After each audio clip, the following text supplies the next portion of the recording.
ആരാ ജീവിക്കുന്നില്ല.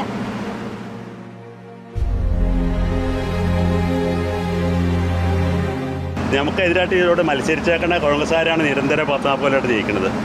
അവരുടെ 10 പൈസ പോയിട്ടില്ല, അവർ 10 പൈസ കൊണ്ടുപോയിട്ടേ ഉള്ളൂ. സംഘത്തിൻ്റെ ഭരണസമിതിക്കാരും അവരുടെ ബിനാമികളും കട്ട് തിന്നിട്ട് അവർ നമ്മളോട് ചോദിക്കുന്ന ചോദ്യത്തിലാണ് കാശ് തന്നില്ലെങ്കിലും അധിക്ഷേപിച്ച് പറഞ്ഞു വിടുന്ന ഒരവസ്ഥയാണ്. എൻ്റെ കാലിൽ നിന്ന് 5 ഞരമ്പെടുത്ത് ബൈപ്പാസ് ചെയ്താണ് ഞാൻ ഇപ്പോൾ ജീവൻ നിലനിൽക്കണേ. ഈ ചേച്ചിയുടെ തന്നെ 1 കോടി രൂപ കൂടുതലുണ്ട് അവിടെ കൊണ്ടിട്ടുണ്ട്. 10 പൈസ കൊടുത്തിട്ടില്ല. വസ്തു മേടിച്ച് വീട് വയ്ക്കാൻ വേണ്ടി ചെയ്താൽ ഇപ്പോൾ ചേച്ചി പരിപാടിയിലാണ് കിടക്കുന്നത്. പൈസ ഒന്നും അവിടെ ബാങ്കിലില്ല, പൈസ വന്നാലേ കൊടുക്കാൻ പറ്റുള്ളൂ എന്നാണ്. PF പൈസ അടയ്ക്കാൻ വേണ്ടിയുള്ള കാശ് തിരിച്ച് ചോദിച്ചിട്ട് തന്നില്ല, തരാമെന്നും പറഞ്ഞാണ് അവിടെ ഇട്ടത്. അങ്ങനെ പറ്റിക്കായത്. പൈസ ചോദിക്കുമ്പോൾ തല്ലാനാണ് വരുന്നത്. ഇവിടെ ഒരു പാവപ്പെട്ട ഒരു അധ്യാപകനെ മേശ ചാടി വന്ന് തല്ലാൻ വന്നാൽ ഇതിൽ ഒരുപാട് സീനിയർ സിറ്റിസൺസ് ആണ് ഇതിനകത്ത് ഡെപ്പോസിറ്റേഴ്സ്. അവർ കുറേ ആൾക്കാരൊക്കെ മരിച്ചുപോയി. വളരെയധികം ആൾക്കാർ അസുഖങ്ങളുമൊക്കെ ആയിട്ട് കിടന്ന കിടപ്പിലൊക്കെയാണ്. 10 പൈസ പോലും ചികിത്സിക്കാൻ പോലും 10 പൈസ കൊടുക്കുന്നത്.